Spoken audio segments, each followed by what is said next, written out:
Une multitude de langues, de cultures, de civilisations, une histoire d'une infinie richesse. Voilà quelques-unes des caractéristiques du bassin méditerranéen, qui est aussi et surtout le berceau des 3 grandes religions monothéistes. 46 000 km de littoral qui bordent 24 pays et territoires en Europe, en Afrique et au Proche-Orient. La Méditerranée, ce sont des paysages à couper le souffle, un climat spécifique et un art de vivre. Mais c'est aussi le théâtre de rivalités, de convoitises, de domination et de guerre. Et puis c'est dans cette mer que des milliers de migrants ont perdu la vie en essayant de rejoindre le continent européen.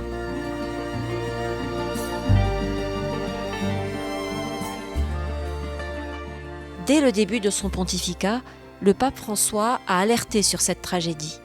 Lors de son déplacement sur l'île de Lampedusa en juillet 2013, il avait dénoncé la mondialisation de l'indifférence et la culture du déchet. François appelait de ses vœux une approche conjointe des pays riverains de la Méditerranée pour faire face à ces défis communs. Et c'est pour répondre à cet appel que des théologiens du pourtour méditerranéen se sont mis au travail et ont développé une théologie de la Méditerranée, que certains appellent une théologie depuis la Méditerranée. Christian Salençon en fait partie. Il est prêtre du diocèse de Nîmes, il enseigne à l'ISTR de Marseille et il est un spécialiste du dialogue interreligieux et plus particulièrement islamo-chrétien. Il est aussi connu pour être un des meilleurs connaisseurs de l'histoire des moines de Tibérine et de leur prieur, Christian de Chergé. Je suis journaliste et je suis allée l'interroger chez lui, à Nîmes, sur les questions anthropologiques, sociales et religieuses telles qu'elles se posent dans l'espace méditerranéen. Et puis sur les éléments de réponse que la théologie depuis la Méditerranée peut apporter, ou au moins sur la façon dont elle éclaire les principaux enjeux. C'est l'objet de cette série de podcasts. Je m'appelle Véronique Alzieux et vous écoutez La Méditerranée, une géographie de la rencontre.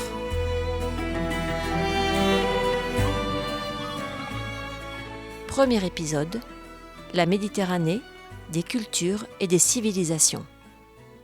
Alors la Méditerranée, effectivement, c'est d'abord un espace géographique, mais c'est un espace tout à fait original, parce que c'est un espace unifié. C'est un espace qui est regroupé autour de cette mer, en même temps qui sépare les rives et en même temps qui les unit. On est souvent dans le paradoxe, je trouve, dans la Méditerranée d'ailleurs. La mer unit, elle a uni les peuples, elle a uni les civilisations, elle a uni les empires, et en même temps, elle sépare, parce qu'il faut la parcourir, et que c'est pas toujours facile, et qu'il y a des périodes de l'année où on ne la parcourait pas facilement dans les temps anciens, etc. Et alors, c'est une définition aussi qui est marquée par le climat.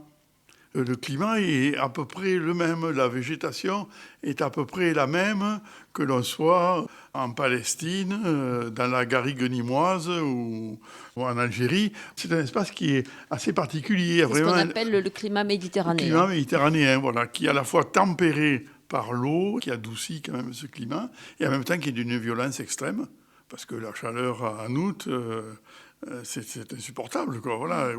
Et il peut y avoir des grands froids, il peut y avoir des grands vents, il peut y avoir des grosses tempêtes qui sont redoutables, etc. Donc c'est un pays de paradoxes, quoi. Voilà. Et de contrastes. Et de contrastes. Et c'est un pays qui est pauvre. La terre est pauvre. On vit de pas grand-chose.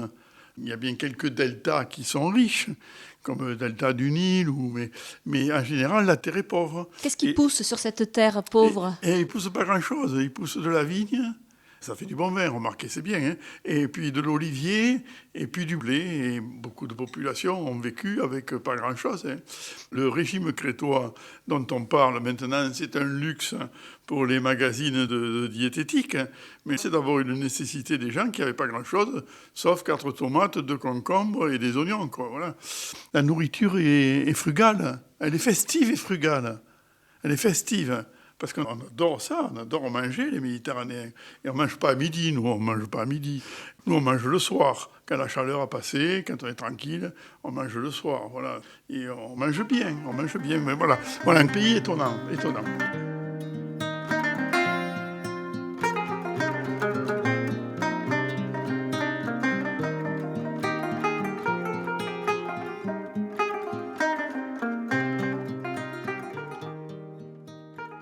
Là, j'ai évoqué la géographie physique, mais c'est un espace civilisationnel. C'est-à-dire ? Alors, C'était Paul Valéry qui disait « C'est une machine à fabriquer des civilisations ». La Méditerranée est une machine à fabriquer des civilisations. Quand on regarde, c'est tout à fait étonnant. Je pourrais remonter très très loin, je ne vais pas remonter très loin, mais pensez à la civilisation minoenne, qui a engendré la civilisation grecque, la civilisation romaine. Avant, j'aurais pu parler de la civilisation égyptienne, j'aurais pu parler des Philistins, j'aurais pu parler... Alors après, on continue, c'est la civilisation arabo-musulmane, c'est la civilisation byzantine. C'est une machine à fabriquer des civilisations, qui d'ailleurs sont emboîtées les unes dans les autres. Parce qu'il y a des échanges, on y viendra. Évidemment, c'est un lieu d'échange, où on va s'enrichir en permanence de ce que vivent les autres. C'est un lieu d'échange fabuleux. Pas toujours des échanges faciles, c'est parfois conflictuel, mais peu importe, c'est des échanges. Mais alors ça va donner naissance à des grandes civilisations. C'est une matrice de civilisation. Et ça va donner aussi des empires. On va avoir des grands empires qui se ressemblent d'ailleurs. Ils se ressemblent au moins dans la forme, puisqu'ils vont épouser globalement le tour du bassin. C'est l'Empire romain, qui va être une grande période de paix d'ailleurs. Ça va être l'Empire byzantin, qui va avoir une importance quand même pendant... C'est des siècles que ça dure, ces affaires-là. C'est des millénaires quand ça se compte, un empire romain pratiquement. C'est l'Empire ottoman et les échanges qui ont eu lieu autour de la Méditerranée pendant cette période-là. Voilà, ça crée des grands empires. Vous parliez de culture tout à l'heure. En termes de culture et de langue, il y a une richesse inouïe. On va dire que le dénominateur commun, c'est souvent le latin, les langues latines autour de la Méditerranée, mais pas seulement. Non, pas seulement. D'abord, avant le latin, il y a le grec, il y a le grec et d'autres langues. Quoi. Et puis, c'est un endroit où ça s'est diffusé. C'est-à-dire qu'il y a un moment où on parle grec. Quoi. Voilà, partout, on parle grec. La langue officielle, c'est le grec. Puis après, ce sera le latin, mais voilà. Et des langues riches. Et l'arabe, c'est une langue prodigieuse. Et il y a ce que Louis Massignon appelait les langues de civilisation. Et alors, évidemment, Louis Massignon, qui adorait l'arabe, disait c'est une langue de civilisation. Et on pourrait dire des choses comme ça autour de l'hébreu, autour du grec.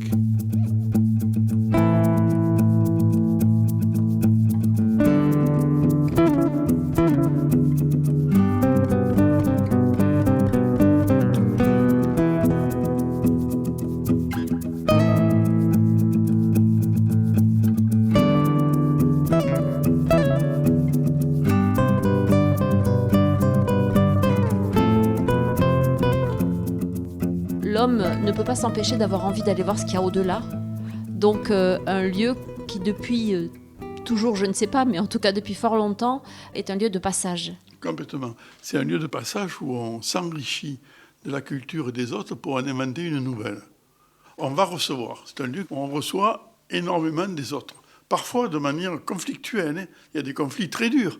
En Méditerranée, pensez aux guerres puniques, par exemple, ou entre Rome et Carthage. Il faut penser aux croisades. Voilà. Mais les croisades sont un lieu d'échange prodigieux. Et on s'enrichit des techniques, des manières de faire, etc. Maintenant, on parle beaucoup de l'eau. J'aurais pu le dire dans la géographie physique, l'eau. L'eau, on n'en a pas beaucoup dans la Méditerranée. Et on avait l'habitude de l'économiser. Mais il fallait aussi irriguer.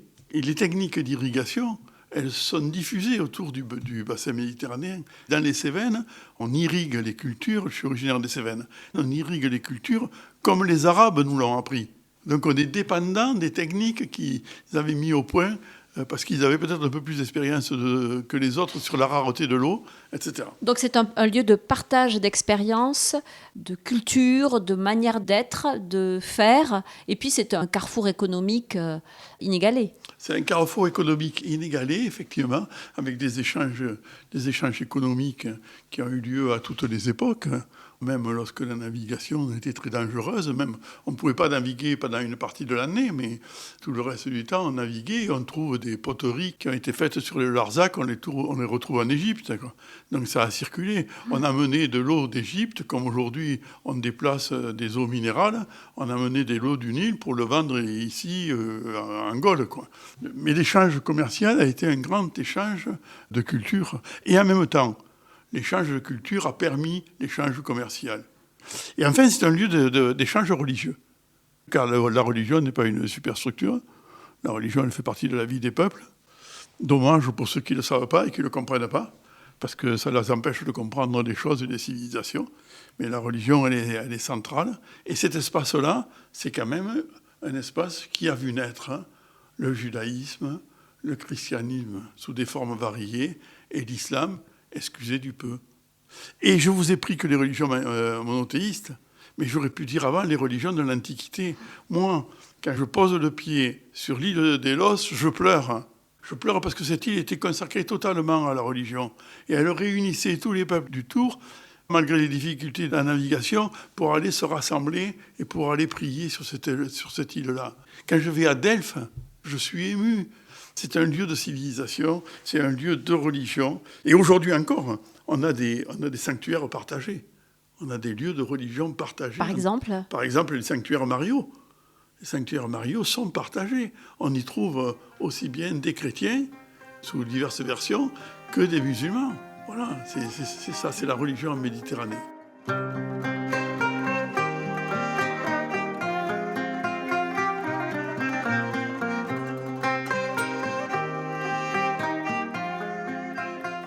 Alors, on a dressé un peu un tableau, là, bien sûr, incomplet de la Méditerranée, mais on en a défini quelques caractéristiques. Christian Salençon, pourquoi cet espace que vous venez de décrire suscite-t-il aujourd'hui autant de questionnements et est-il la matière d'une réflexion à laquelle vous participez, vous l'avez dit au début de cet entretien, avec des enjeux assez cruciaux, on va le voir ?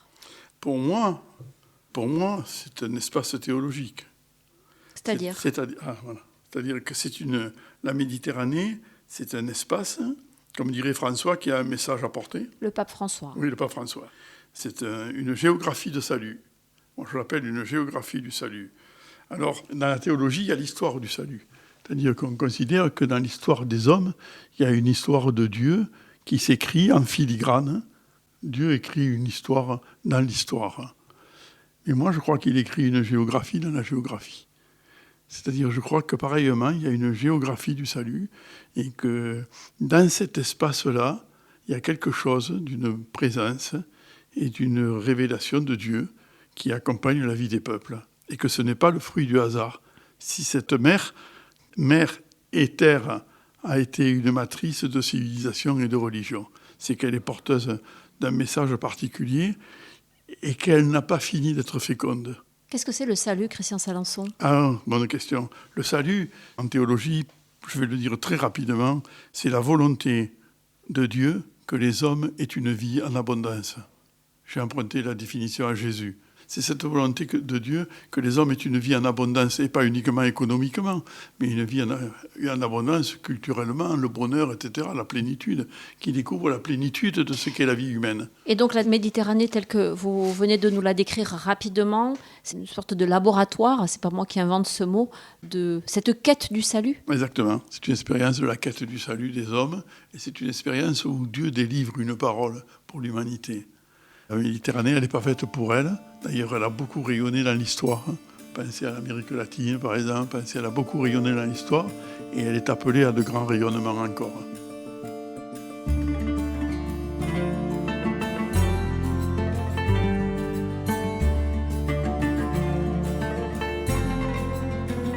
C'est la fin du premier épisode de cette série de podcasts.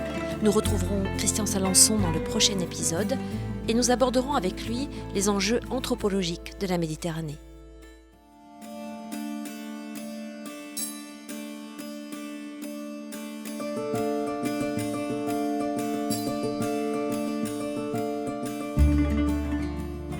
Christian Salençon est prêtre du diocèse de Nîmes. Il enseigne à l'Institut des sciences et théologie des religions de Marseille. Il est spécialiste du dialogue islamo-chrétien et c'est un des meilleurs connaisseurs de l'histoire des moines de Tibérine, assassinés en Algérie en 1996, et du testament spirituel de leur prieur, Christian de Chergé. Je suis journaliste et je suis allée l'interroger chez lui, à Nîmes, sur les questions que pose aujourd'hui l'espace méditerranéen et sur la théologie développée de concert autour de la Méditerranée par des croyants, juifs, chrétiens ou musulmans.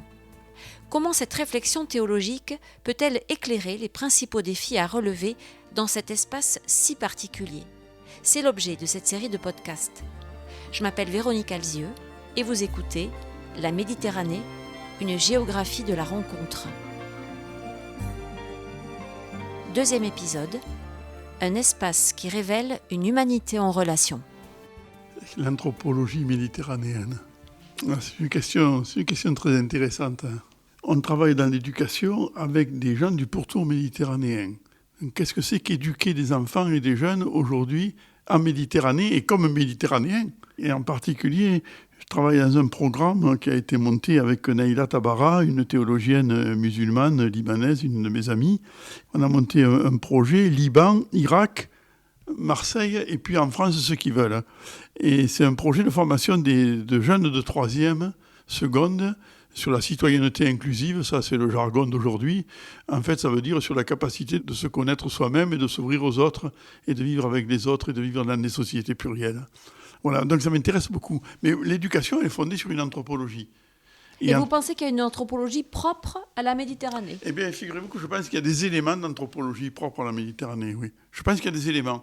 Je ne dis pas une anthropologie propre, unique, et qu'on trouverait nulle part ailleurs, etc. Il ne s'agit pas du tout de ça, d'ailleurs. Mais avec des caractéristiques particulières.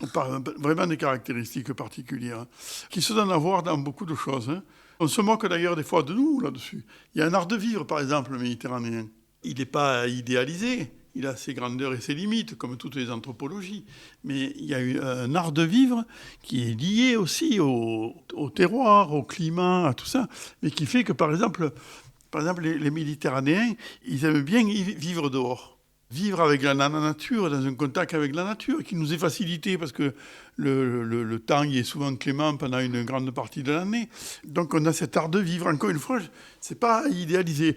Donc je disais aussi la liberté. On a un certain sens de la liberté. C'est-à-dire la liberté individuelle. Eh bien, c'est-à-dire qu'on n'aime pas trop les règles. Il ne nous en faut pas trop. D'abord, si on nous en met trop des règles, on se débrouille pour les contourner. Les contourner, voilà. Les contourner ou carrément ne pas en tenir compte. Voilà. Ça a ses limites. Et puis, on se retrouve... Moi, par exemple, si je vais en Grèce, j'adore la Grèce, si je vais en Grèce, ou si je vais dans le Maghreb, je suis chez moi. C'est mes compatriotes. Je suis à l'aise. Je suis à l'aise dans la manière de vivre, dans le rythme, dans la manière de prendre le temps. Il n'y a pas de rupture. Je n'ai pas de rupture. Avec évidemment des nuances. Voilà. Mais si je monte un peu plus haut en France, vous sentez plus étranger. Je suis plus étranger en France que je ne le suis en Grèce ou en Italie. Et ça ne tient pas à quelconque animosité ou je ne sais pas quoi qu'il pourrait y avoir. Ça tient à une manière d'être, à un rythme de vie, à une manière de s'habiller, à une manière de manger. Il y a des dénominateurs communs. Il y a des dénominateurs communs. Ça dit des choses de la manière dont on conçoit l'être humain, dont on conçoit le rapport à la société, dont on conçoit le rapport aux autres. Encore une fois, quand je dis ça, je n'idéalise rien. Parce que les rapports peuvent être violents aussi, peuvent être durs. Pensez à la Corse, par exemple, qui aujourd'hui s'apaise et qui a été tellement violente. Pensez à toutes ces constructions qu'il y a dans des pays comme le Magne, par exemple, au bas du Péloponnèse, où les gens ils ont fait des maisons. C'est des tours, les maisons, et ils habitent les tours tellement que c'était dangereux pour se protéger.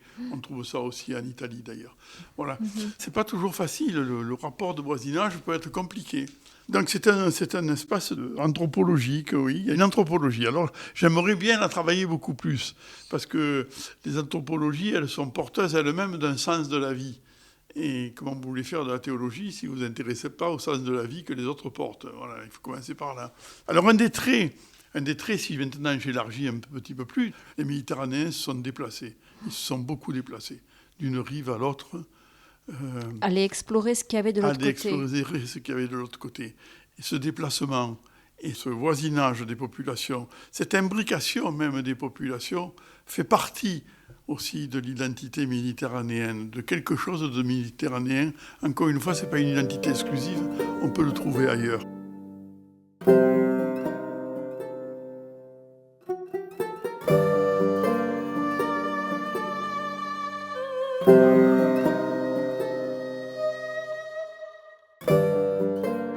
Si vous prenez par exemple le mythe de fondation de Marseille, c'est un beau grec qui arrive à Marseille avec une troupe Et là, il y a Gyptis, la princesse locale, qui a donné un festin. Et donc, il y a une fête, etc. Et la princesse locale va inviter ce beau grec qui s'appelle Protis. Et elle va l'inviter à venir partager la fête des autochtones. Voilà. Et évidemment, il est beau, il est grec. Elle va tomber amoureuse. Elle va l'aimer. Ils vont se marier. Et c'est ce qui va fonder Marseille. C'est le mythe fondateur de Marseille. Et pourquoi c'est si important d'insister sur ce mythe ? Parce que l'intérêt du mythe, c'est qu'il existe toujours. Le mythe, il se reproduit tout le temps. Et le mythe, c'est quelque chose qui est présent. C'est pas l'histoire passée. C'est quelque chose de présent. C'est-à-dire que c'est aujourd'hui, Marseille se fonde entre des gens qui sont là et des gens qui arrivent d'ailleurs. Et ça continue à fonder Marseille. Marseille ne se fonde que par l'accueil de gens qui viennent d'ailleurs. Sans quoi, c'est plus Marseille. Voilà. Pour que ce soit Marseille, il faut qu'il y ait des autochtones qui en rencontrent d'autres qui viennent d'ailleurs. Et ce mythe-là, il faut le raconter parce que la richesse de ce pays, c'est précisément la rencontre de gens venus d'ailleurs. Alors, quand on parle d'anthropologie et puis de ces populations qui sont à la fois liées par la Méditerranée et à la fois étrangères les unes aux autres, malgré tout, Christian Salençon, vous l'avez souligné déjà à plusieurs reprises, il y a eu des violences, il y a eu des conflits et il y a encore des conflits, des convoitises, des invasions, des massacres. Enfin, c'est pas un long fleuve tranquille, si j'ose dire, l'histoire de la Méditerranée, parce que même si cette Méditerranée lie les populations, il y a quand même toujours cette histoire d'étrangeté, le risque que l'autre soit un étranger pour moi. Alors on est encore dans le paradoxe, c'est-à-dire l'étranger il fait peur, il inquiète, comme toujours fait un peu peur, et en même temps il est désirable. Et la princesse qui désire le beau grec, c'est l'étranger qui est désirable. L'étranger est désirable, on en a besoin de l'étranger. L'étranger, il nous constitue comme un bassin méditerranéen. Pourquoi est-ce qu'il n'est pas qu'une menace ? Il n'est pas qu'une menace parce qu'il est porteur de quelque chose qu'on n'a pas. Voilà. Il va amener des choses qu'on n'a pas. Et c'est ça la Méditerranée. Que ça se passe bien, amoureusement, comme mon mythe marseillais, ou que ça se passe dans le conflit, il va y avoir un enrichissement des populations. Il y a un enrichissement par la venue de l'autre. Ça va donner, on en reparlera plus tard, mais ça va donner un autre regard sur l'immigration que ce que j'entends raconter aujourd'hui. Quand vous vous baladez à Marseille, vous ne savez pas si vous n'êtes pas plus étranger que les autres. Hein. Être Marseillais, c'est pas compliqué. Hein. Il suffit d'aimer l'OM et au bout d'un an, on est Marseillais. Hein. Et ça, c'est un peu une galéjade que je raconte, mais c'est pour faire comprendre. Il n'y a pas une identité dans laquelle il faudrait rentrer, se creuser, épouser toutes les formes, le contour. Certains s'en inquiètent. Il y a des quartiers de Marseille où on vous parachute là, vous ne savez pas si vous êtes à Alger ou dans une ville du sud de la France. Oui. Est-ce qu'il faut s'en inquiéter selon vous ou pas ? Non, il faut s'inquiéter des violences qu'il peut y avoir, des débordements qu'il peut y avoir, ça oui, mais de l'étrangeté au contraire. J'allais presque dire, moi ça me manque si je vais dans un endroit où il n'y a pas trop de mélange de couleurs. Pourquoi ça inquiéterait ? En soi, c'est pas inquiétant. Les violences sont inquiétantes. Le fait d'avoir enfermé des gens dans des ghettos du point de vue urbanisme, ça, c'est des grosses erreurs qui ont été faites. Ça, c'est inquiétant. Ça a des mauvais effets. Ça a des effets délétères qu'on connaît et qu'il faut dénoncer, la drogue et tout ce que vous voulez. Je ne tais rien de tout ça. Mais la Méditerranée se constitue parce qu'il y a des gens qui se promènent dans la Méditerranée et qui vont d'un endroit à l'autre. Voilà. Et on va le reprendre, ça, avec l'immigration, parce que c'est trop important. C'est un trait essentiel de l'anthropologie méditerranéenne.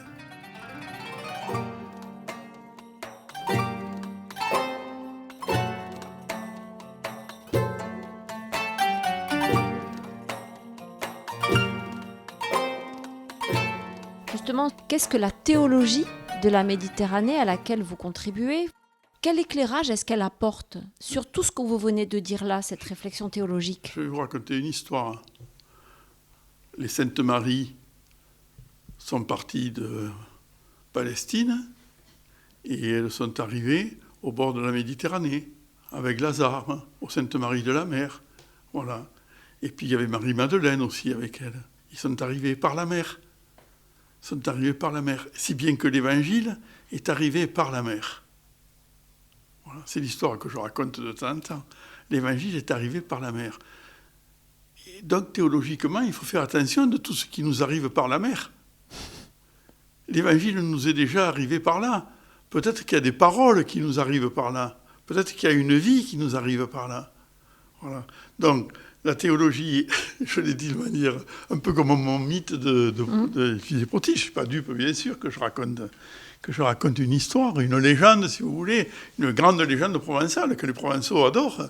Et une légende, c'est quelque chose qui demande à être lu. C'est arrivé par la mer des Trois Maries et de Lazare. Et voilà. Et tous les 2 février, à Marseille, on fête l'arrivée de l'Évangile par la mer. Voilà, avec tous les jeunes qui veulent bien venir, on fait une grande fête de nuit, on accueille tout le bateau le matin à 5h du matin, un bateau qui apporte l'Évangile, et on monte célébrer avec cet Évangile qui nous arrive de la mer. Et théologiquement, ça dit quoi, ça ? Ça dit que l'Évangile vous arrive par l'autre. Il vous arrive par les autres qui sont autres. Il n'arrive pas que par l'Église ? Ah ça, l'Évangile, il n'arrive pas que par l'Église, non. Non, il n'arrive pas que par l'Église, surtout pas même. Parce qu'elle en est dépositaire et c'est elle qui en est la... qui la transmet. Les dépositaires des textes, les dépositaires des textes, les dépositaires des rites. Voilà, mais Dieu, lui, il se révèle lui-même. Ça, c'est le Concile qui l'a dit. C'est pas l'Église qui révèle Dieu. C'est Dieu qui se révèle lui-même. Il a pris soin de s'auto-communiquer, comme dit la Constitution dogmatique sur la révélation. Donc, l'Évangile, il arrive par Dieu. Il arrive par le Christ et par le Saint-Esprit. Il n'arrive pas par l'Église. Est-ce qu'il arrive par celui ou celle qui n'est pas chrétien ? Il arrive par celui ou celle qui n'est pas chrétien, et parfois de manière privilégiée par celui ou celle qui n'est pas chrétien. Il arrive par l'autre. Il arrive par l'altérité, car Dieu, c'est l'autre et c'est même le tout autre. Donc il arrive de préférence par l'altérité. C'est dommage de se fermer à l'altérité, parce qu'on risque de se fermer à l'autre, au tout autre. Voilà. Et alors l'Église, elle a sa place dans mon histoire de l'Évangile qui arrive, qu'on arrive à 5h du matin. Vous l'avez, l'Église ? Elle est au bord du quai. Elle le recueille. Elle le recueille, l'Évangile, et elle va le célébrer. Donc elle est là pour l'accueillir. Mais Dieu, il arrive par lui-même. Regardez aujourd'hui tous les catéchumènes qu'il y a. Vous croyez que c'est l'Église qui les a engendrés ? Les catéchumènes, il y en a qui n'ont jamais rencontré l'Église. Et ils viennent demander le baptême. Voilà. C'est Dieu lui-même. C'est un mystère ? Bien sûr, c'est le mystère de Dieu, de la révélation de Dieu. Il a pris soin de se révéler lui-même. Voilà. C'est le numéro 2 de la révélation chrétienne. Je dis rien d'exceptionnel. Hein. Voilà. D'où l'intérêt de laisser la porte ouverte. Oui. Chaque fois qu'on ferme la porte, on se prive soi-même. Mais on se prive soi-même. C'est la fin de ce 2e épisode. Dans le prochain épisode, nous aborderons des questions liées à la justice, aux inégalités et la grande question de l'espace méditerranéen comme lieu de migration. Alors à bientôt.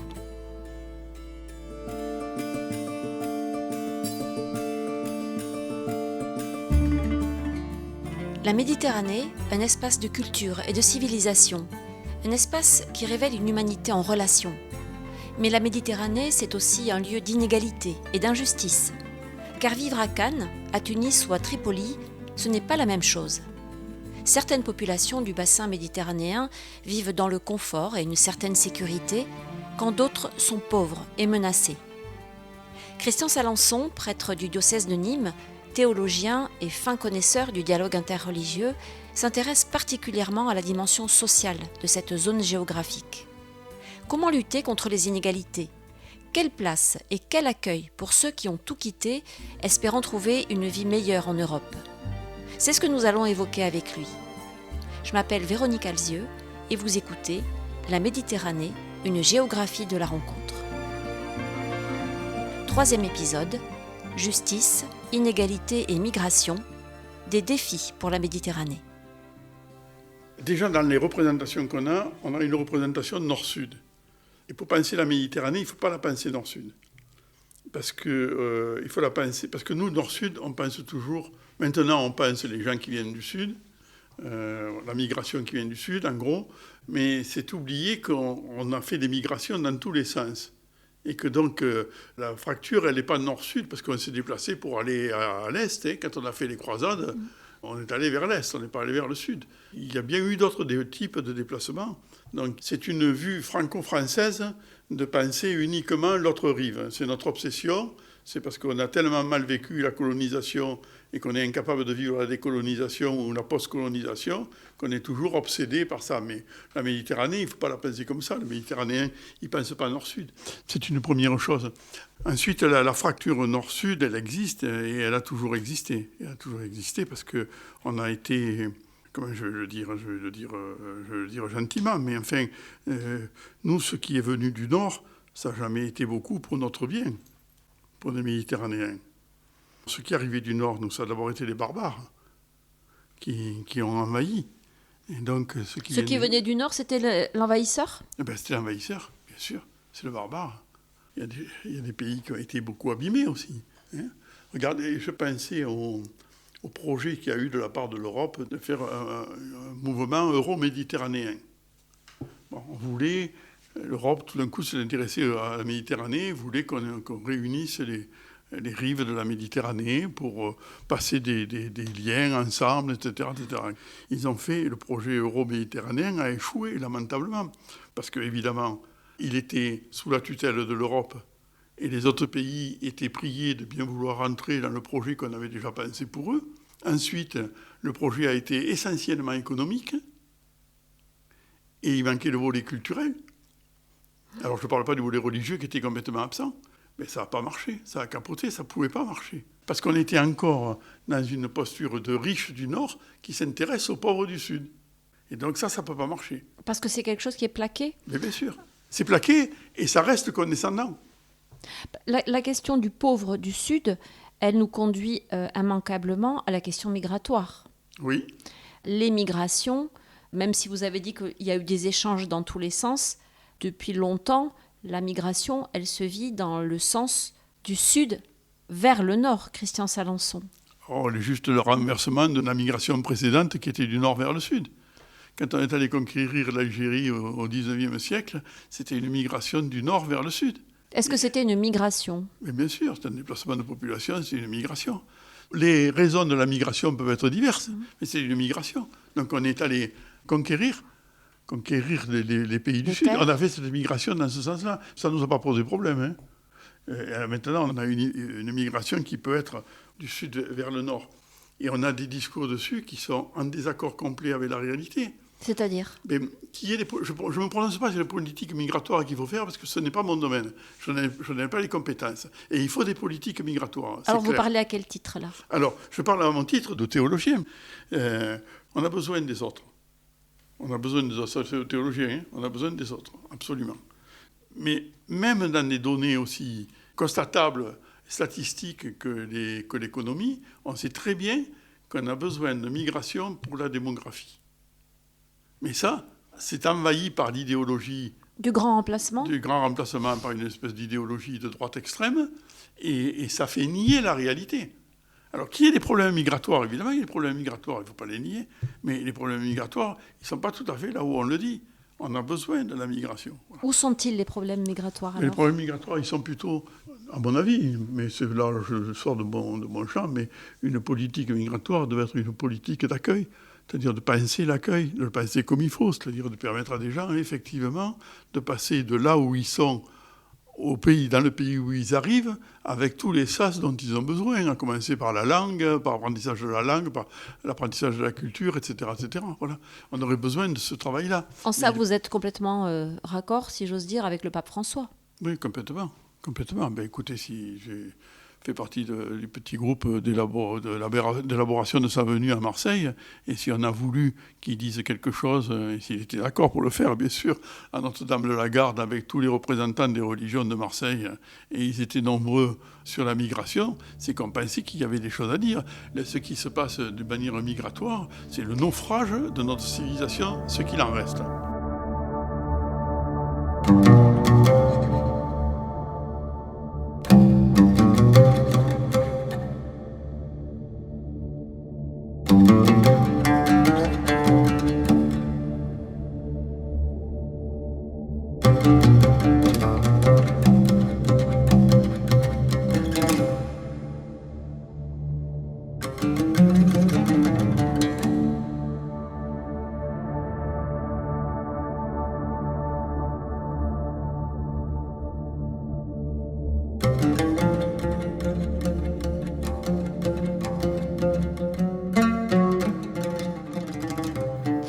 pensez de la question et des enjeux de justice, justement, et de ceux qui disent qu'on ne prend pas le problème à sa racine, de façon à ce que ces personnes qui sont tentées par la migration, qui sont tentées de quitter leur pays, viennent parfois vivre dans des conditions misérables dans nos pays riches?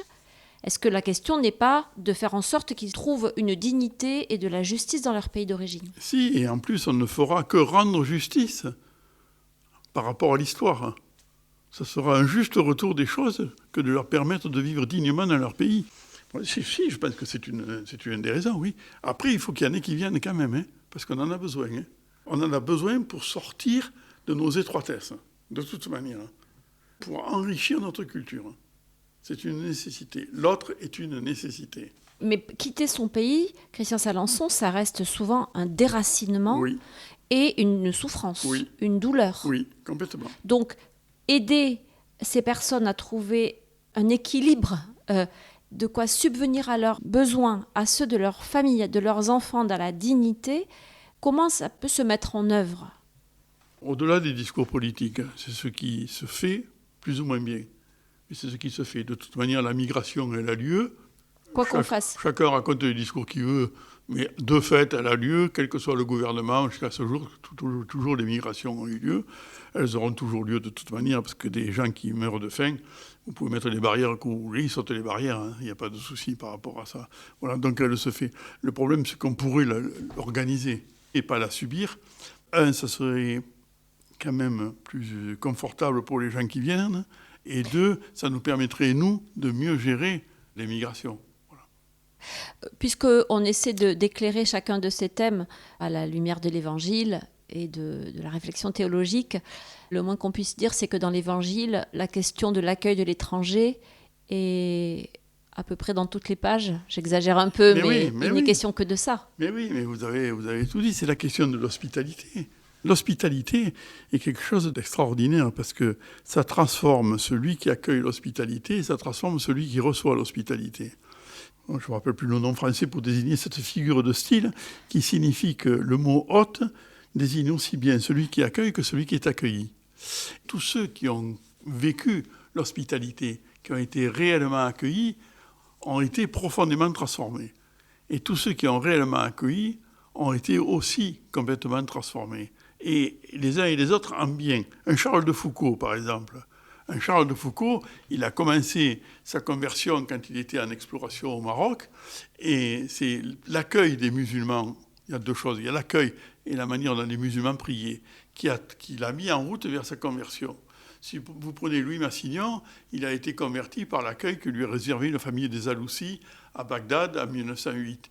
Si vous prenez Christian de Chergé, alors n'a pas été converti à proprement parler, il était déjà croyant, mais enfin, ça a été un virage dans sa vie. Oui, c'est une vraie conversion. On peut parler de mot conversion. Il a été converti aussi par la rencontre avec Mohamed. Bon, et tous ceux qui ont vécu l'expérience de l'hospitalité, par exemple dans le monde arabe, parce qu'il y a une tradition d'hospitalité qui est beaucoup plus forte que chez nous, tout cela ont été transformés. Qu'est-ce qui transforme dans l'accueil ? Je me suis souvent posé la question. Parce qu'au vu de tous ces grands témoins, je me suis dit, mais comment ça se fait que l'hospitalité ait une telle force de transformation de la personne ? Je prétends pas, je ne sais pas si j'ai reçu la réponse, mais je pense que le fait d'être accueilli inconditionnellement, car c'est ça l'hospitalité, le fait d'être accueilli inconditionnellement, ça fait découvrir à la personne une valeur qu'elle ne s'imaginait pas.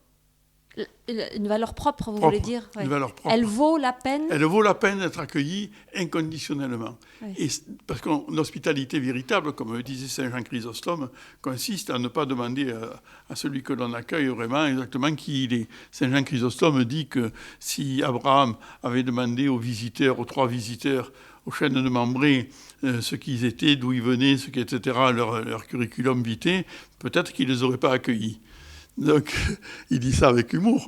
Et donc, tout ça pour dire que l'hospitalité dit à la personne qui est accueillie qu'elle vaut, qu'elle a de la valeur.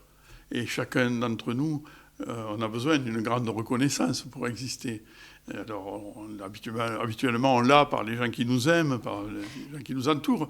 Mais là, ça dit à la personne une valeur que parfois elle n'imaginait pas. Je pense que Charles de Foucault, qui avait mené une vie de barreau de chaise avant de partir à son expédition, qui avait sûrement une très mauvaise image de lui-même, a été profondément transformé par le regard d'hospitalité qui a été posé sur lui. Et comment et pourquoi, pour terminer, celui qui accueille est-il transformé lorsqu'il accueille ?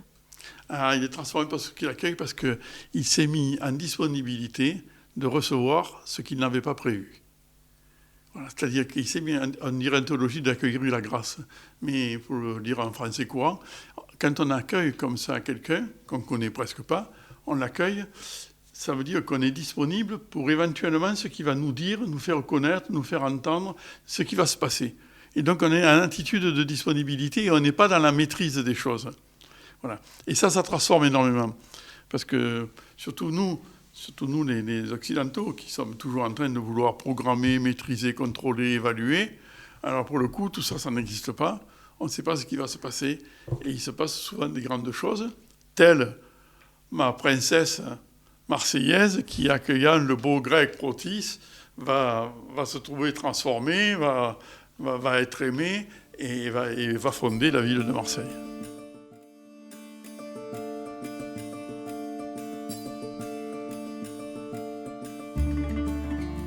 Le bassin méditerranéen a ceci de particulier qu'il est le berceau des 3 grandes religions monothéistes que sont le judaïsme, le christianisme et l'islam.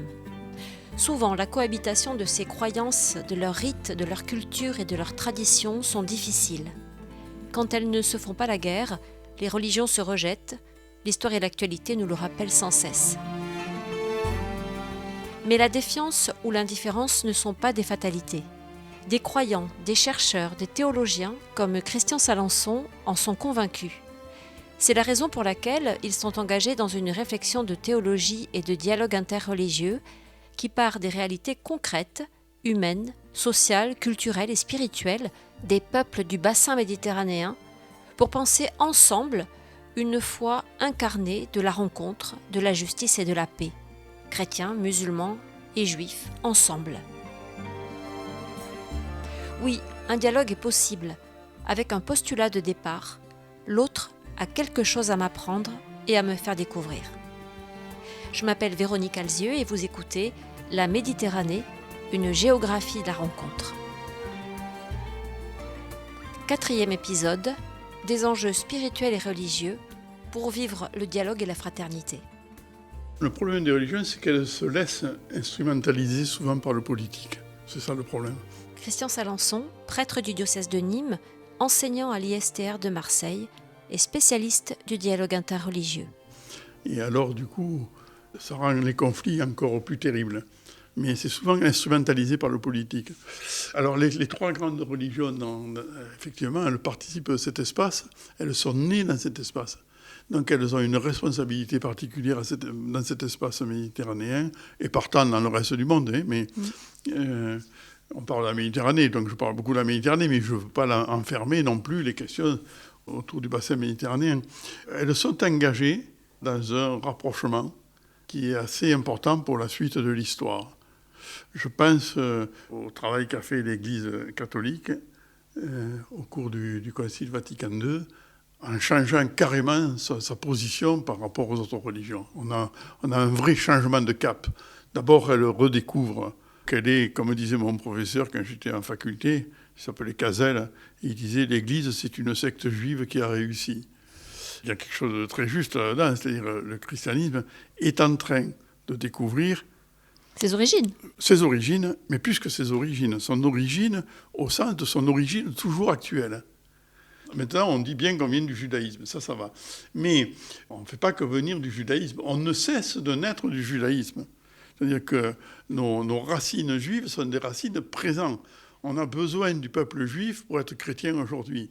Voilà. Alors ça, c'est pas complètement passé dans les mœurs, je connais. Oui, d'autant plus à l'heure actuelle, voilà. Où des tas de questions gravissimes se posent vis-à-vis d'Israël. Oui, c'est sûr qu'Israël fait beaucoup de mal au peuple juif.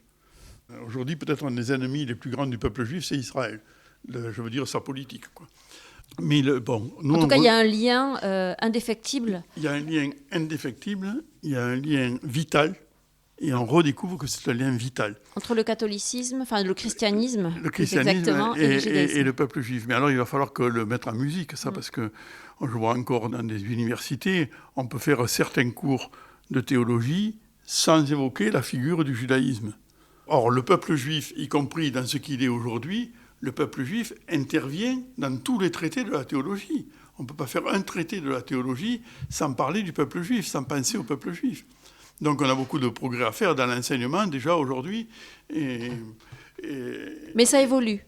Ça évolue. Et on s'empare petit à petit de cette idée, oui. Et elle infuse, comme on dit. Oui, ça évolue. Et ce qui évolue le plus, c'est le magistère. Ça aussi, il faut le dire, parce que c'est vrai. Ce qui font le plus évoluer aujourd'hui ces questions-là, ce sont moins les théologiens ou je ne sais pas quoi, que les papes. Aujourd'hui, c'est Rome qui souvent va le plus vite dans le sens du dialogue. Par rapport aux lenteurs, je parle de la France, parce que je connais un peu que la France, donc je parle que de la France. Alors ça, c'est une première chose. Et puis la deuxième chose, c'est l'islam. C'est-à-dire qu'on a un lien, avec le judaïsme, on a un lien intrinsèque. Mais avec l'islam, on a un lien très très fort avec l'islam. L'islam, il est enraciné dans le peuple juif, dans le christianisme, il a cette double racine. Il était considéré au départ comme une hérésie chrétienne quand même, l'islam. Et il a des choses à nous dire, il a des choses à nous apprendre. Alors apprendre des choses de l'islam, je sais que ça bouscule un certain nombre de personnes quand on dit ça aujourd'hui. Par exemple, je parle de la théologie, parce que c'est encore ce qui m'occupe le plus, mais il nous faut apprendre à faire de la théologie chrétienne en présence de l'islam. Voilà. En ayant l'islam en permanence là. Moi, je peux dire, mais je le dis après à la suite, parce que j'ai été éduqué par Christian de Chergé, que je ne peux plus faire de la théologie chrétienne sans, en même temps, m'interroger sur la présence de l'islam et sur les questions que l'islam pose à ma théologie. Je rappelle que Christian de Chergé est le responsable de la communauté des moines de Tibérine, le prieur assassiné en Algérie. Et qui fut à la fois un mystique et un théologien, car on peut être mystique et théologien, et même ses conseillers.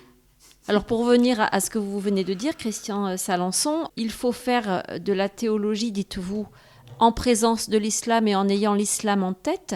Vous savez bien que pour beaucoup de nos concitoyens, l'islam est une menace. Oui, ça leur passera. Alors ça, je savais que ça ne m'impressionne pas du tout. C'est-à-dire qu'il faudra un jour ou l'autre être chrétien en étant en dialogue avec l'islam. Voilà. On ne pourra pas être chrétien en France sans être en dialogue avec l'islam. Pourquoi ? Alors ceux qui traînent les pieds, ils y mettront plus de temps. Ceux qui l'acceptent plus facilement, ils iront plus vite. Ils découvriront que c'est merveilleux et qu'il y a des richesses extraordinaires à recevoir de l'autre, parce que l'islam a des choses à nous faire comprendre. Sur quel plan ? Alors, par exemple, si je prends Christian de Chergé, je ne vais pas prendre Christian de Chergé pour ne pas parler trop théoriquement. Christian de Chergé, il rencontre, pendant la guerre d'Algérie, le garde champêtre du village où il est, et ce garde champêtre va donner sa vie pour lui, pour le protéger. Il en mourra.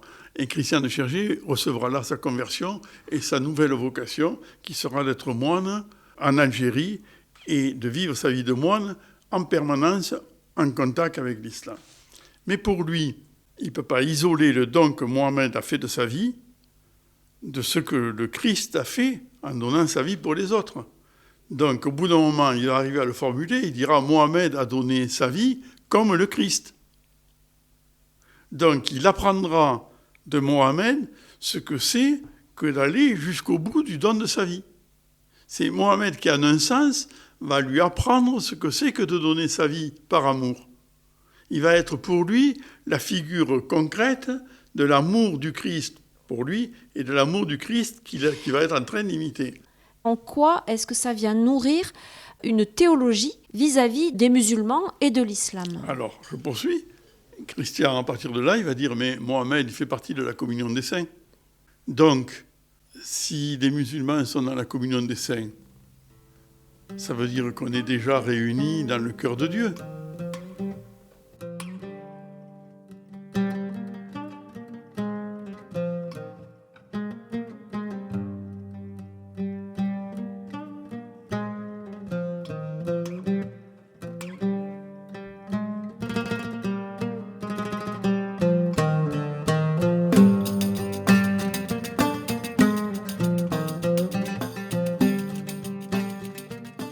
la communion des saints? Alors, la communion des saints, ça veut dire qu'on est tous assis, je prends une métaphore, on est tous assis à la table de Dieu, à la table du Père.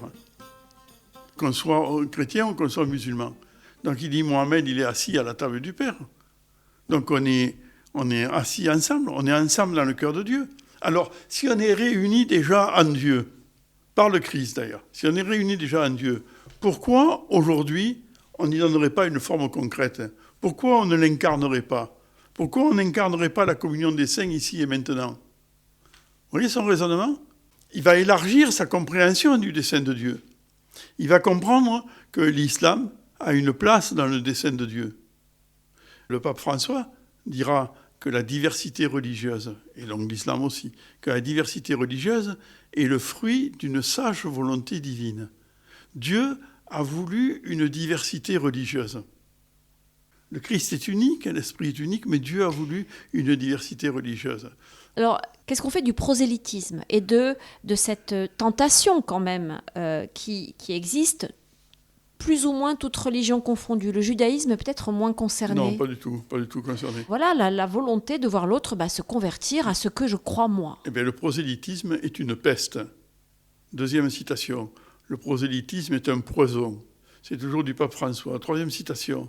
Je vous en prie, pas de prosélytisme. Je vous en prie, comme aurait dit le pape Benoît, pas de prosélytisme. Pas de prosélytisme, pas de prosélytisme. Et ça, 4 fois de suite dit par le pape François dans sa visite au Maroc en citant Benoît XVI.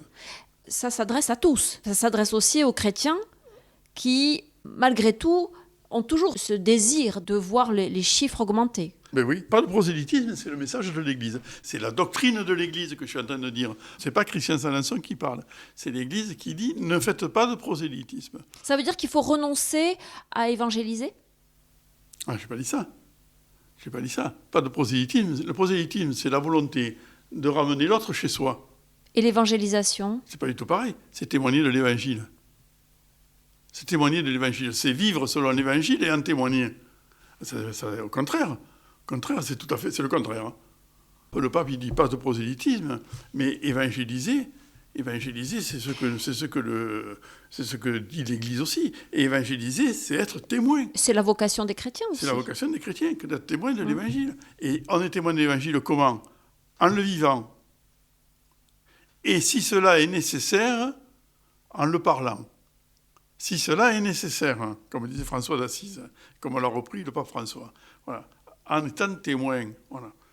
Il y a des gens qui veulent convertir les autres, ils vont convertir les autres, mais leur vie eux-mêmes est un contre-témoignage. Et le fait de vouloir convertir l'autre, ça prouve déjà qu'ils ne respectent pas beaucoup l'autre. Pas de prosélytisme redit à 4 reprises, n'empêche que ça fait partie de l'islam, de convertir. Ah mais ça fait partie de l'islam, ça ne me regarde pas. Moi, je ne suis pas chargé de corriger l'islam, ça ne me regarde pas. Moi, je suis chrétien, j'ai déjà à vivre l'évangile, j'en ai bien assez. Je n'ai pas besoin de regarder ce que les autres ont à faire ou à dire ou à je ne sais pas quoi. Et ensuite, c'est probablement pas vrai. Enfin, ça, c'est encore une autre question. Mais ça ne me regarde pas. Ce n'est pas mon problème. Bon, l'islam, il fait ce qu'il veut. Moi, je n'agis pas en fonction de ce que fait l'islam. J'agis en fonction de moi et de l'évangile. Mais qu'est-ce que vous répondez à ceux que ça inquiète? Mais je leur dis de faire confiance, de ne pas avoir peur. Pourquoi ils ont peur? Pourquoi ils ont peur? Ils ne croient pas à la résurrection du Christ. Ils ne croient pas que le Christ a gagné, que la victoire est gagnée, que la victoire finale de la vie est gagnée, que de toute manière, on sera tous rassemblés dans la communion de Dieu. S'ils sont inquiets, c'est qu'ils manquent de foi. Et je leur dis, il y a la foi. Croyez. Vous ne faites pas de soucis. Croyez, espérez. Croyez, espérez, aimez. C'est le programme du chrétien. Et le programme dans lequel vous êtes engagé, c'est celui du dialogue. Et oui, le programme dans lequel je suis engagé, c'est celui du dialogue. Parce que je crois que l'autre, il est porteur d'une parole. D'abord, je crois que l'autre est habité par le Christ. Ça, c'est ma foi chrétienne. Je ne lui demande pas à lui de le croire, mais moi, je le crois. Je pense qu'il est habité par le Christ. Je pense que l'Esprit Saint a été répandu dans tous les cœurs et que donc, cet autre, il a a priori quelque chose à me dire. Voilà. Et donc, je vais à sa rencontre. Et je pense que si je le rencontre, vraiment... Alors lui, je le rencontre lui, ou je rencontre le Coran en lisant le Coran, ou je le rencontre, peu importe. Hein. C'est une altérité. Quand je rencontre cette altérité-là, elle va venir me nourrir. Elle ne fera pas de moi un musulman. Pourquoi ? Je vous disais une bêtise, je vous dirais parce que j'aime trop la charcuterie. Mais ça, c'est la bêtise que je réponds quand on me pose la question. Mais parce que je suis enraciné dans le Christ, parce que je travaille les évangiles, je travaille la théologie, je travaille le Christ depuis toujours, etc. C'est votre terre. C'est ma terre, c'est mon. Je sais trop la beauté de la révélation chrétienne. Je suis trop émerveillé par la foi chrétienne. Je peux pas, je n'ai pas de risque. Et vous êtes émerveillé par l'islam parfois, souvent? Ah oui. Qu'est-ce qui vous émerveille dans l'islam? Écoutez, des musulmans qui prient, c'est pareil. Et quand je le vois prier, je me dis, et toi? Et puis le dialogue, je vais le vivre aussi dans la prière. C'est-à-dire que le matin, moi, je dis l'office, je suis prêtre, je dis l'office. Le matin, quand je dis l'office en communion avec les copains, ceux qui sont moines, avec l'église. Mais je dis l'office en pensant aux musulmans qui, à la pointe du jour, sont appelés aussi à la prière. Ils n'y sont pas tous. Il y en a un certain nombre qui vont prier. Donc, moi, je suis un priant, comme il disait à Tibérine. Moi, je suis un priant parmi d'autres priants. Je suis dans cette communion de prière avec eux. Il y a une communion qui est plus grande que notre cœur. Voilà, après, je ne connais pas les secrets de Dieu, mais je sais que si je dis Père en pensant aux musulmans, en englobant les musulmans dans cette prière-là et dans cette posture de fils tourné vers le Père, je pense que le Père, ça doit le réjouir.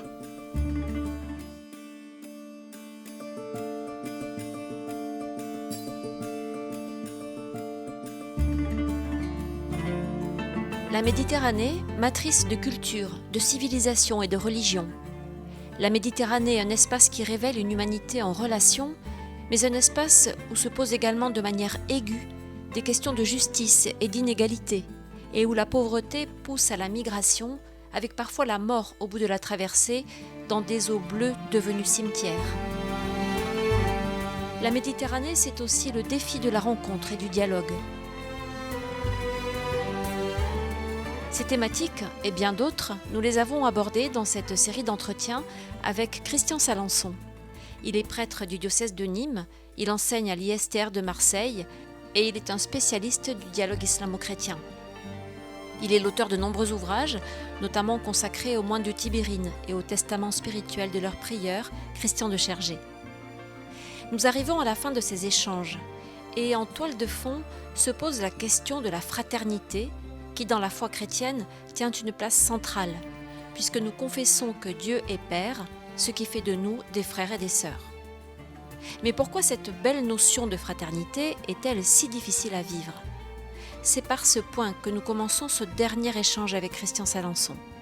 Je m'appelle Véronique Alzieux et vous écoutez La Méditerranée, une géographie de la rencontre. 5e et dernier épisode, La Méditerranée, un laboratoire pour la fraternité. Alors vous savez, la fraternité, il faudrait du temps pour en parler. Parce que ce qu'on appelle la fraternité, généralement, ce n'est pas la fraternité. Ce sont des heureux sentiments fraternels. Mais les heureux sentiments fraternels, ce n'est pas toujours ça dans la fraternité. Il y avait un Nîmois, l'oncle d'André Gide, qui s'appelait Charles Gide. Charles Gide disait la fraternité, c'est fait pour les chrétiens et pour les imbéciles. Ça fait beaucoup de monde. Et qu'est-ce qu'il voulait dire par là? Qu'est-ce que c'est qu'il dénonce? Il dénonçait quelque chose, ça. Il dénonçait l'image idéalisée qu'on a de la fraternité. C'est compliqué, la fraternité. Sinon, ce n'est pas la fraternité. Et il n'y a rien qu'à regarder son expérience humaine de fraternité. Regardez des petits-enfants, des tout petits-enfants, dans une famille. Ils sont 2, ils sont 3. Regardez le temps qu'ils passent à se disputer. Ils ont de bonnes raisons de se disputer. Parce qu'il faut que chacun arrive à faire sa place. Et il faut que chacun soit assuré de sa place. Et tant qu'il n'est pas assuré de sa place, il va chercher à se mettre en valeur, il va combattre l'autre. La mort est rentrée dans le monde par la fraternité. Le premier crime, c'est Caïn et Abel. Et puis regardez les histoires de frères qui arrivent après. L'autre, il est vendu par ses frères. Il est mis dans une citerne et il est vendu par ses frères. Bon, l'autre, il capte l'héritage de son frère, Jacob et Ésaü. Les frères de Jésus, ils viennent l'arrêter. Ils trouvent qu'il est insupportable. Alors pourquoi c'est compliqué la fraternité? Il faut accepter déjà qu'entre frères, on se ressemble. Il y en a qui ne supportent pas la ressemblance. Ils vous parleront toujours de la différence. Mais entre frères et sœurs, on se ressemble. Des fois même physiquement, par le ton de la voix, puis par des goûts communs parfois. Voilà, on se ressemble, il y a une ressemblance. Et il faut accepter la ressemblance. Parfois la ressemblance est intolérable. Parce qu'on veut tellement être unique qu'on ne supporte pas la ressemblance. Et ça, il y en a qui font ça en théologie. Ils veulent tellement que le christianisme soit unique qu'ils ne supportent pas l'unité, la ressemblance. Alors ça, c'est le premier combat de la fraternité. Le deuxième combat de la fraternité, c'est que une fois que vous reconnaissez la ressemblance, il vous faut accepter la différence. Pensez à la famille.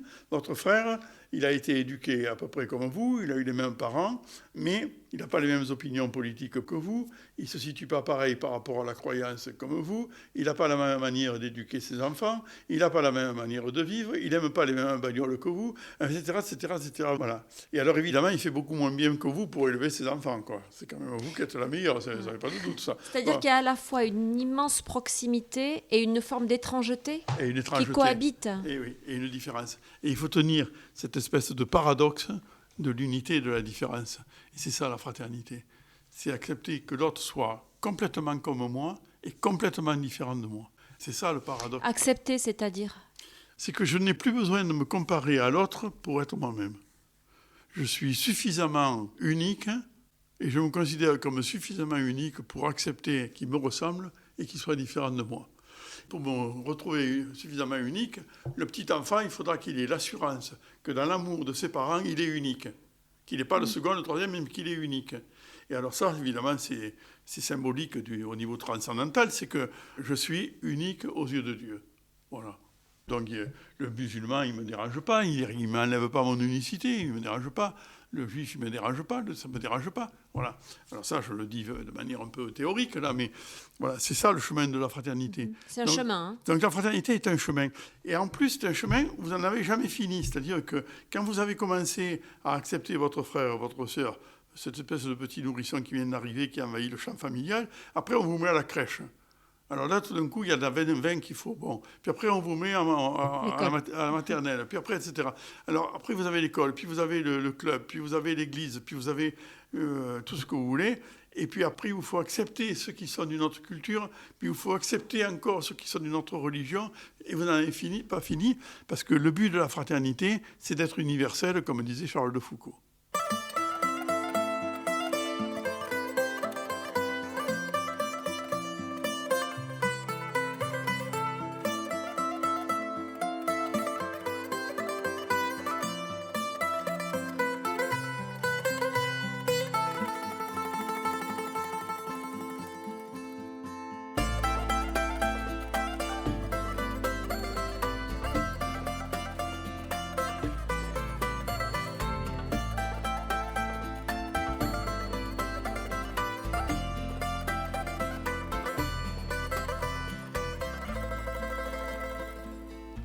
Christian Salençon, on parle parfois de la Méditerranée comme d'un laboratoire à la fois humain, culturel, spirituel. J'ai moi-même employé ce terme dans un épisode précédent. C'est un mot qui vous paraît opportun, adéquat ? Oui, c'est un mot qui me paraît opportun parce que bon, la Méditerranée, ce n'est pas le paradis. Hein. On a beaucoup de travail à faire. Hein. On a évoqué déjà par le passé les conflits présents, il y a des conflits douloureux qui sont en cours, etc. Bon. Mais c'est un laboratoire parce que c'est une terre de contraste.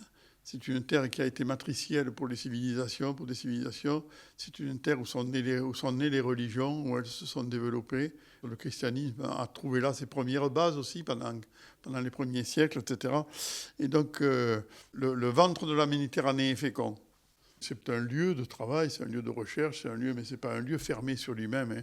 La Méditerranée a été ouverte par le passé et elle a su se diffuser et les religions se sont répandues dans les cultures, des autres cultures, etc. Donc elle a beaucoup apporté à l'humanité, mais elle n'est pas l'humanité, elle n'est qu'un petit espace formidable, je l'aime beaucoup. Je crois que la manière dont j'en parle, on entend que je l'aime beaucoup et que je suis un Méditerranéen. Jésus aussi était Méditerranéen. Oui, j'étais en train d'y penser. C'est le plus célèbre des Méditerranéens, d'ailleurs, Jésus. Je suis très fier que Jésus soit Méditerranéen. On ne le dit jamais, c'est dommage. Mais voilà, donc je pense effectivement que c'est un laboratoire, à condition qu'elle soit dans un rayonnement. Je pense aussi que c'est un laboratoire parce que ça pose un problème pour l'Europe. Je ne sais pas ce que va devenir l'Europe. À mes yeux, L'Europe s'est écroulée après les 2 grandes guerres mondiales. Il a fallu la refonder. C'était des chrétiens qui l'ont refondée d'ailleurs. Et c'est des grands chrétiens qui ont refondé l'Europe. Robert Schuman, notamment. Schuman, Monnet et compagnie, Monnet. Adenauer, tout ça. Et ces grands chrétiens, ils avaient raison. Il fallait refonder un espace culturel. Le problème, c'est que je ne sais pas si l'Europe d'aujourd'hui est un espace culturel. Je ne sais pas si ça le sera. On est un peu dans une heure de vérité aujourd'hui pour l'Europe. On l'a fondée de manière économique, on en a fait un grand marché. Mais on ne fait pas une civilisation avec un marché. Voilà. Vous pensez qu'il peut y avoir une civilisation méditerranéenne ? Il y a une civilisation méditerranéenne. Ah oui, Encore aujourd'hui. Oui, encore aujourd'hui. Parce que l'Europe avait ceci de particulier qu'elle avait une unité religieuse notamment. La diversité n'empêche pas l'unité, au contraire, elle participe à l'unité. Une unité sans diversité, c'est horrible. Alors, la Méditerranée, ce n'est pas tout à fait l'Europe. L'Europe nous le fait savoir, d'ailleurs, suffisamment, elle nous le fait assez sentir. Mais il est probable que la Méditerranée est un facteur important pour l'Europe. Voilà, ça, c'est un point qui me paraît fort. Voilà. Et qu'est-ce que vous retenez de ce que le pape François a dit, écrit, ou des gestes qu'il a posés en Méditerranée, au sujet de la Méditerranée ? Il avait une vision, qui était une vision géopolitique ou géothéologie politique, je ne sais pas comment il faut le dire. Il a fait un pèlerinage en Méditerranée, carrément. Il a commencé à Lampedusa et il a terminé à Ajaccio. Et il s'est déplacé dans tous les coins de la Méditerranée à cause de ces 3 émissions qu'on vient d'avoir, à cause de ces sujets-là. Parce qu'il pensait que la Méditerranée est un laboratoire, que c'est un lieu décisif. Alors, ce n'était pas dénué de sens du point de vue géopolitique, mais lui, il y voyait autre chose. Il y voyait un sens pour l'avènement du monde, pour la suite du monde. Et il était dans le prolongement de Paul VI. Paul VI, avant de mourir, il avait dit « il faut inventer une civilisation de l'amour. Il faut inventer une nouvelle civilisation. » Le Concile Vatican II, il intervient parce que la chrétienté est morte. La chrétienté a été tuée et achevé dans la guerre de 14 et la guerre de 39-45. Qu'est-ce que vous appelez chrétienté ? Parce que c'est un mot qui est parfois utilisé à tort et à travers. Qu'est-ce que c'est la chrétienté ? J'appelle la chrétienté la forme que l'Église avait prise en Occident depuis le Moyen-Âge. Voilà. Cette Église-là, elle est morte. Qui était un des seuls repères dans tous les domaines. Qui était le socle culturel. Oui. Le socle de la culture européenne en particulier, pas uniquement, mais le socle de la culture européenne. La chrétienté en Europe, c'est terminé. Les églises ont été complètement compromises et à la guerre de 14 et à la guerre de 39-45. Donc, derrière, c'est fini. Je précise, on ne parle pas de christianisme, on parle de chrétienté. Là. Oui, pas pareil. On parle de chrétienté. Derrière, c'est fini. Voilà. Et donc, il faut refonder. Et le Concile Vatican II, avec le recul de l'histoire, je crois, apparaîtra comme la refondation de l'Église en Europe, de l'Église catholique en Europe au moins. Et c'est merveilleux, il y a des choses merveilleuses dedans, mais évidemment, on traîne les pieds pour le mettre en route. On a eu... Bon, voilà, je ne vais pas dire toutes les limites qu'on a eues, mais peu importe. De toute manière, on fait juste perdre du temps, c'est tout. Il faudra bien. Donc, voilà, François est dans le prolongement de Paul VI. Et c'est vraiment le disciple de Paul VI. On comprend François en lisant Paul VI. Et il pensait qu'il y a une civilisation nouvelle à fonder. Il faut que l'Église arrête de s'occuper d'elle-même, quoi. Ça nous fatigue tous, quoi. Et même elle-même, ça la fatigue. Et qu'elle s'occupe un peu de la vie du monde et des hommes, comme l'a écrit le cardinal Aveline, quoi. Aveline, il est clair là-dessus, quoi. Le salut, c'est le salut des hommes, c'est pas le salut de l'Église. Donc il faut changer la focale de place. Et donc, il pensait que la Méditerranée avait une place décisive dans ce processus. Dans ce processus-là.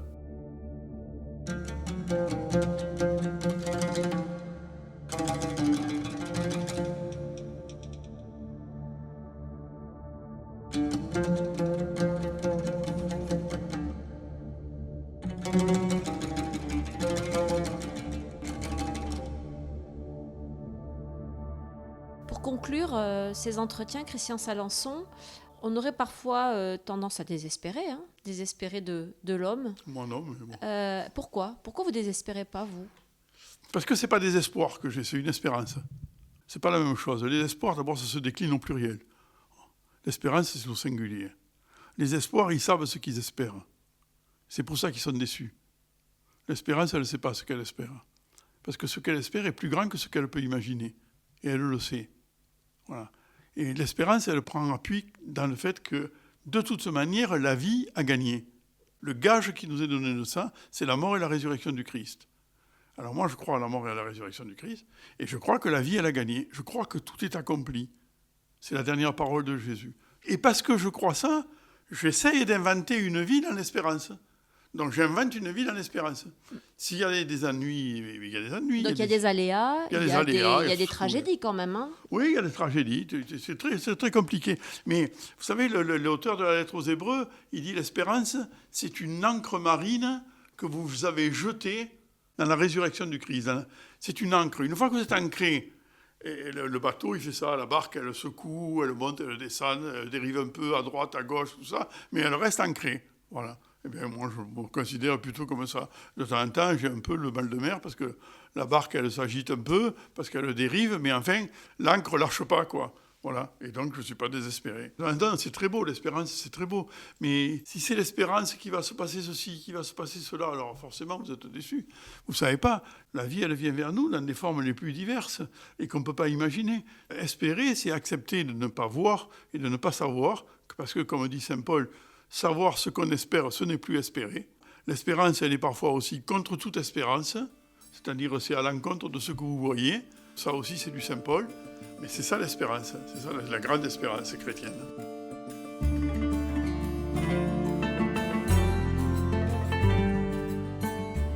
C'est ainsi que s'achève cette série de podcasts « La Méditerranée, une géographie de la rencontre ». Merci à Christian Salençon d'avoir accepté d'y participer. Vous pouvez retrouver la plupart de ses ouvrages aux éditions Nouvelle Cité.